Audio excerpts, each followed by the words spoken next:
Les voy a compartir una pantalla que tiene que ver con el tema que voy a compartir con ustedes y que es el principio de Vengado, el efecto de los impuestos. El principio de Vengado medular, ¿sí? Esa fue la idea de la imagen de algo que tiene una raíz muy interna en lo que es la contabilidad y en los impuestos. Y siempre viene bien repasar este concepto y siempre viene bien saber cuáles son las implicancias impositivas que puede tener el principio de Vengado. Sí, Santiago.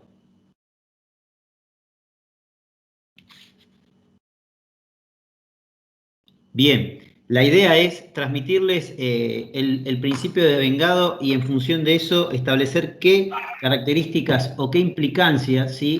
Tiene en la liquidación de impuestos y obviamente en la determinación de resultados, ¿sí? Creo que se suma alguien más, ¿eh? Gaby. ¿Se sumó alguien más? Sí. Buenísimo. ¿Lo pudieron aceptar? Sí, ya está. Perfecto. Bien. Entonces, el tema a abordar es el principio de Vengado, porque esto tiene una implicancia muy importante, muy grande en la determinación, en primer lugar, del resultado contable y en segundo lugar, del resultado impositivo, ¿sí? El principio de Vengado está presente en el ámbito contable y en el ámbito impositivo. Desde el punto de vista de la conceptualización, el principio de Vengado lo que me da es la pauta concreta y real de cómo determinar resultados, ¿sí? De cómo reflejar en lo que es la contabilidad, ¿sí? Los rendimientos reales que tiene una empresa. Y tenemos que prestar mucha atención porque si yo no respeto la conceptualización y la aplicación de este principio en el ámbito contable, la incidencia es directa en el ámbito impositivo, más allá de que haya algunas excepciones, pero la incidencia es directa, con lo cual en el quehacer diario, ¿sí? En la tarea diaria tenemos que tener mucha atención y tener presente siempre este principio para que el resultado acumulado en el global de la empresa sea el que nos dé estos rendimientos reales, sean los que manifiesten realmente, y en el impuesto a las ganancias fundamental, manifestar correctamente la capacidad contributiva, ¿sí? Hay que tener en cuenta cuándo, ¿sí? En este principio de Vengado se modifica mi patrimonio, es decir, cuándo una situación o un hecho comercial o un hecho de incidencia económica modifica mi patrimonio, entonces estamos en presencia de un resultado, estamos en presencia de una modificación del patrimonio.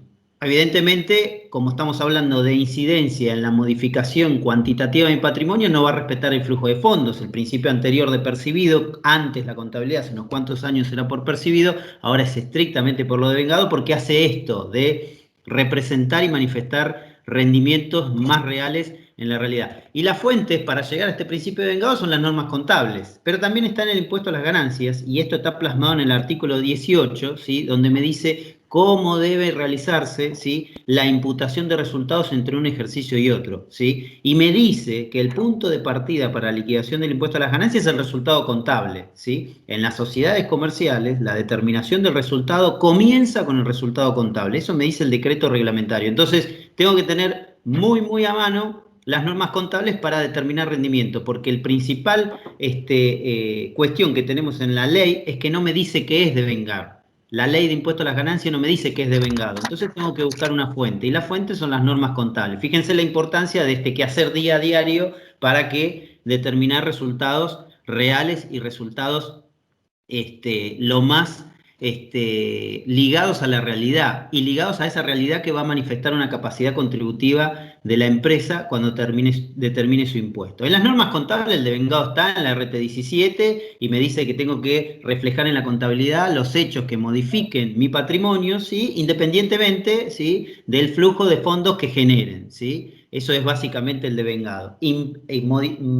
Afectar a un resultado, una modificación cualitativa, de una actividad o una acción, ¿sí? Porque tenemos devengado por el mero hecho del crecimiento en las actividades ligadas a la producción primaria, el crecimiento vegetativo o el crecimiento de los animales generan un incremento patrimonial que yo debo reflejarlo. Después vamos al capítulo del impuesto a las ganancias y vemos si ese crecimiento patrimonial a través del crecimiento de plantas o animales debe reflejarse en un pago de impuesto. Pero siempre debo tenerlo en cuenta por la misma génesis de la norma contable que me manifiesta a mí cuándo debo reconocer en resultados. En cuanto a los gastos, las normas contables me dicen, yo debo reconocer mis costos y debo reconocer un gasto asociado, ¿sí? Cuando está vinculado a un ingreso, en el mismo periodo en que hay un ingreso. Y esto es fundamental, es decir, yo tengo una venta, tengo que manifestar en el mismo ejercicio el costo de esa venta, el costo de ese servicio prestado, sin importar si lo pagué o no lo pagué. Y esto es clave porque muchas veces, por la mera registración contable o por la mera emisión de las facturas, ¿sí? Llega un momento en el año de todas las empresas donde un día me cambia de ejercicio. El 1 de enero ya es otro ejercicio, el 1 de abril ya es otro ejercicio, el 1 de julio ya es otro ejercicio. Entonces tenemos que vincular ese ingreso facturado y aparearlo con el costo para estos rendimientos reales, porque si no nos aportamos de esa determinación contable y también impositiva. Si están obviamente vinculados a un periodo, es decir, si tengo costos vinculados a un periodo, lo tengo que incorporar en ese periodo de tiempo, en ese ejercicio comercial y fiscal, por ejemplo, los alquileres y los intereses. Es decir, si yo tengo una vinculación del gasto con un ingreso, lo tengo que incorporar en el mismo ejercicio que está ese ingreso. Si es vinculado a un periodo como un alquiler, como los intereses, que es el costo del dinero, también lo tengo que apropiar a ese periodo. En cambio, si estamos en presencia de cualquier elemento distinto a los anteriores que mencionamos, lo tengo que incorporar en el ejercicio cuando lo conozco. Por ejemplo, las previsiones, tema muy importante en la liquidación de impuesto a las ganancias, porque no todas las previsiones son consideradas deducibles en el impuesto a las ganancias, con lo cual acá hay que prestar mucha atención. ¿Y cuándo yo voy a considerar como resultado en el ejercicio una previsión? Cuando lo conozco y cuando se dan determinadas circunstancias. Pero en principio cuando lo conozco, porque una previsión por deudores incobrables no está vinculada a una venta, porque eso es una incobrabilidad, no un costo, ¿sí? Y no está vinculada a un periodo, ¿sí? Por eso hay que incorporarlo en el ejercicio cuando se conozca, ¿sí? En función de esta conceptualización, ¿cuál es la aplicación del concepto de vengados que nos va a dar ese rendimiento lo más cercano a la realidad? Y vamos a poder determinar, por ejemplo, en el análisis de cada situación, gastos pagados por adelantado, como seguros, como alquileres. Esto es crucial. Y acá hay una situación que, si bien está en el resumen, ya me adelanto. La determinación del impuesto a las ganancias no permite, ¿sí?, incorporar gastos en un periodo en que no corresponde. ¿Sí? ¿Por qué? Porque yo no puedo decir, bueno, me equivoqué, rectifico y impongo el gasto donde no lo había puesto, porque no me permite la ley de procedimiento tributario rectificar al menos una declaración jurada. Por eso es que durante el ejercicio y durante el periodo de cierre de ejercicio tenemos que incorporar todos los ingresos y gastos que correspondan, porque después no es tan sencillo en la liquidación de impuestos a las ganancias poder corregirlo, ¿sí? Me permite también, con este criterio, para aquellas sociedades que no cierran ni en diciembre ni en junio, provisionar la registración de vacaciones y sueldo anual complementario, ¿sí? La registración del impuesto a las ganancias mediante el método de impuesto diferido, esto es el devengado del impuesto a las ganancias, ¿sí? Una situación muy, muy particular que se da en la mayoría de las empresas agropecuarias y en otras empresas comerciales también, cuando tienen elementos o del activo y pasivo que se evalúan de manera diferente al impuesto a las ganancias, se genera esta situación de impuesto diferido, ¿sí? Y también, situación muy importante, los comprobantes, como decíamos hoy, que se generan un día posterior al cierre de ejercicio, pero que el devengado los incorpora en el ejercicio anterior. Esto hay que tener muchísimo cuidado porque, insisto, ¿sí?, los gastos de cosecha de la fina en diciembre, que es generalmente cuando se hace ese gasto de cosecha, no lo puedo poner en enero cuando el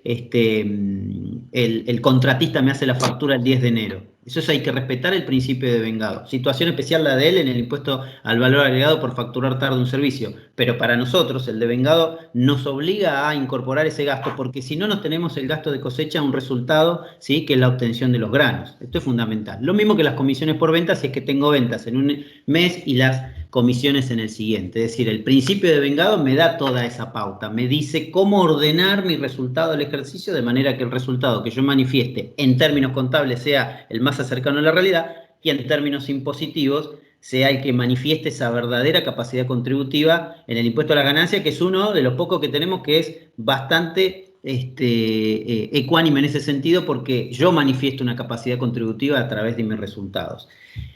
Ahora bien, sabemos que el devengado existe, lo aplicamos, habitualmente lo hemos aplicado, pero las relaciones comerciales se van haciendo un poquito más, no sé si complicada sería el término, pero van evolucionando los negocios. Y en la evolución de los negocios, obviamente que las relaciones comerciales, ¿sí?, pueden llegar a tener distintas condiciones. Es decir, yo puedo generar algún tipo de vinculación comercial con un sujeto, pero esa relación de ingreso va a estar dada con un ingreso que yo también obtenga. Por ejemplo, y es muy conocido un fallo judicial, por comisiones por venta. Es decir, yo contrato a un intermediario que logre la venta de mi producto, pero yo le voy a pagar a mi intermediario siempre y cuando el cliente cumpla con lo pactado. Y ahí estamos hablando de condiciones suspensivas y resolutivas, tratadas en el Código Comercial, Civil y Comercial de la Nación, donde específicamente las relaciones pueden tener algún tipo de condición. Y esas condiciones entran en juego en la determinación de resultados y también en la determinación del impuesto a las ganancias. ¿Por qué? Porque esa determinación de resultados, ¿sí?, está condicionada. Y la condición es suspensiva o resolutoria, depende de si yo pongo una condición de que le voy a pagar al intermediario si el cliente me paga a mí, ¿sí?, o le voy a exigir que me reintegre la comisión el intermediario si el cliente no cumple en determinado tiempo lo pactado, ¿se entiende? Entonces, esas situaciones contractuales, y vemos en las empresas que firman contratos que pueden tener distintas características y que pueden tener distintas incidencias por el vínculo comercial, también están incididas en el ámbito de lo devengado y también están, obviamente, bien manifestadas desde el punto de vista en qué ejercicio corresponde, si va a ser un ingreso en la comisión por parte del sujeto cuando el cliente cumpla o no, y a la inversa en mi caso, cuándo va a ser un gasto esa comisión por intermediario, cuando el cliente cumple o cuando el cliente incumple. Eso hay que tenerlo en cuenta y la conclusión de las condiciones en las relaciones comerciales es si hay o no algún tipo de impedimento o que no implique algún tipo de condición a la obtención de resultados o a la generación de pérdidas. Dentro del impuesto a las ganancias, ¿sí?, parados en tercera categoría, la mayoría de las empresas, la imputación de resultados, esto está plasmado en el artículo 18, es por el devengado, ¿sí? Es decir, tenemos que aplicar el principio de devengado. La ley no me dice que es el principio de devengado, entonces lo busco en mi antecedente más cercano, que es el contable. De hecho, el artículo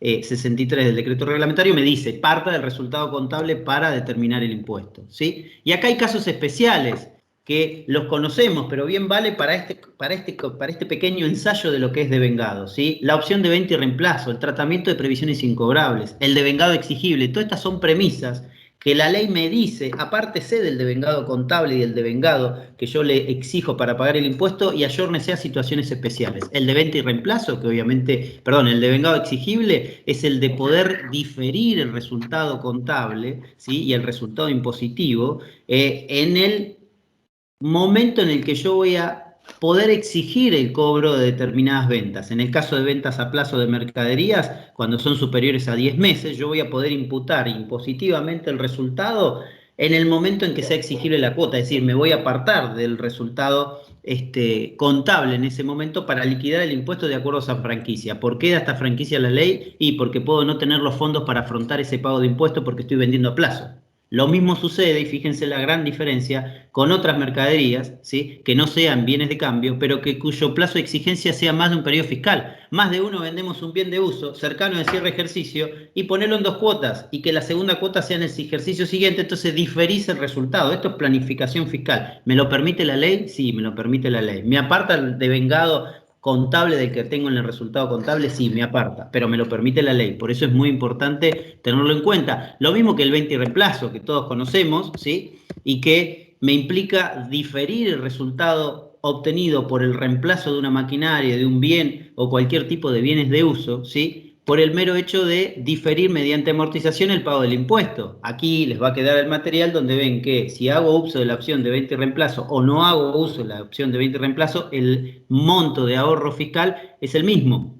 ¿sí? Lo que hago usando la venta y reemplazo es diferir el pago del impuesto, ¿sí? A través de una menor amortización en la cantidad de años de vida útil que tenga el bien. Estas son herramientas que me permiten separarme del principio de vengado contable e ir al principio de vengado impositivo y aprovechar las franquicias que me da la ley. No hay duda de que los resultados contables siempre tienen que ser ayornados a la realidad, y en el ámbito impositivo respetan esa premisa, salvo estas cuestiones.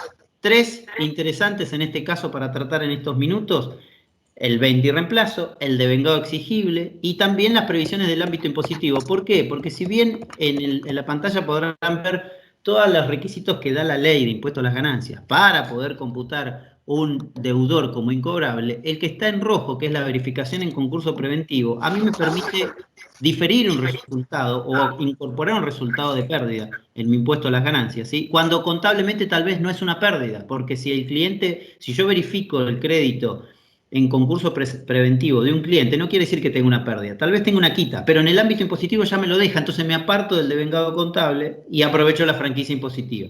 Por eso también lo mencionamos en este espacio, donde el devengado permite la determinación de resultados lo más ayornados a la realidad, pero tengo en el ámbito impositivo algunas franquicias que a mí me permiten planificarme impositivamente, es decir, diferir algunos resultados o incorporar en este caso un resultado en pérdida que no lo tengo contablemente. Por eso es muy importante tenerlo en cuenta. Y para cerrar, ¿sí?, este pequeño esbozo de vengado, algunas conclusiones. En primer lugar, siempre, siempre, siempre, siempre la importancia de las registraciones contables, la imputación contable en las elaboraciones contables, en la elaboración de balance. Ese es nuestro punto de partida, siempre, porque siempre vamos a determinar el impuesto partiendo del resultado contable, y el resultado contable debe respetar el principio de vengado. Respetado el principio de vengado, el resultado va a ser el que manifieste una capacidad contributiva. Después tenemos algunas situaciones particulares, ¿sí? Tengan en cuenta que existen aportes de la doctrina donde hablan de cómo considerar un resultado cuando se modifica mi patrimonio, cuando se dan los hechos sustanciales que modifican mi capacidad patrimonial, que tiene que haber una causa, es decir, tiene que haber un motivo. Yo tengo que haber comprometido a alquilar un inmueble, tiene que haber un motivo por el cual yo genere un resultado, ya sea ganancia o pérdida, ¿sí? Y no requiere exigibilidad. Esta situación de que el devengado no implica que yo lo cobré, no implica que yo lo haya abonado. Eso hay que tenerlo muy, muy presente, ¿sí? Y después esta situación de que la ley me permite ciertas franquicias y que no me permite ajustar una declaración jurada de manera muy sencilla, porque no puedo modificar el impuesto que ya presenté y porque no puedo en el ejercicio siguiente incorporar un resultado que era del anterior o un ingreso. Eso hay que tenerlo muy presente. Por eso el primer punto, la importancia de las registraciones contables, ¿sí? Si bien no hay una expresa indicación del devengado en la ley, tomamos el devengado contable. Por eso la importancia de cómo cerramos los balances en la determinación de resultados. Y muchos fallos, ¿sí? No mencionar ninguno, sino para que sepan que hay fallos, fíjense que son de la Corte Suprema de Justicia, disímiles, ¿sí? ¿Por qué? Porque hay determinadas situaciones a través de los contratos con condiciones suspensivas y resolutorias que los jueces las resuelven con su perfil jurídico más que su perfil económico, y esto ha dado situaciones en las que han ayudado al contribuyente con Compañía Tucumana de Refrescos o que han perjudicado al contribuyente, como el caso de Asociar. La Corte Suprema de Justicia, con su perfil jurídico y no económico, el principio de vengado nos ha dejado a veces un poquito con la sensación amarga, y por eso lo que hay que tener en cuenta siempre para determinar resultados es la aplicación del principio de vengado en el ejercicio contable, en el resultado contable, y después obviamente buscar allí las franquicias impositivas que nos permitan, ¿sí?, diferir el impuesto y sobre todas las cosas planificar. ¿Es posible planificar? Sí. ¿Tenemos toda la ley para planificar el impuesto a las ganancias? No. Algunas cosas se pueden, algunas no, pero es muy importante manejarlas con tiempo, ¿sí? Santiago, bueno, levantó la manita. Estupendo, Gabriel. Quería agradecer expresamente. Con Gabriel hacemos un poco de trampa, porque ya sabemos, este tema tiene una importancia vital y lo trabajamos mucho, no solo en el estudio, sino también en la maestría de Derecho Tributario en la Universidad Católica Argentina, donde Gabriel y yo, los dos, exponemos, este es uno de los temas medulares de la materia contabilidad fiscal.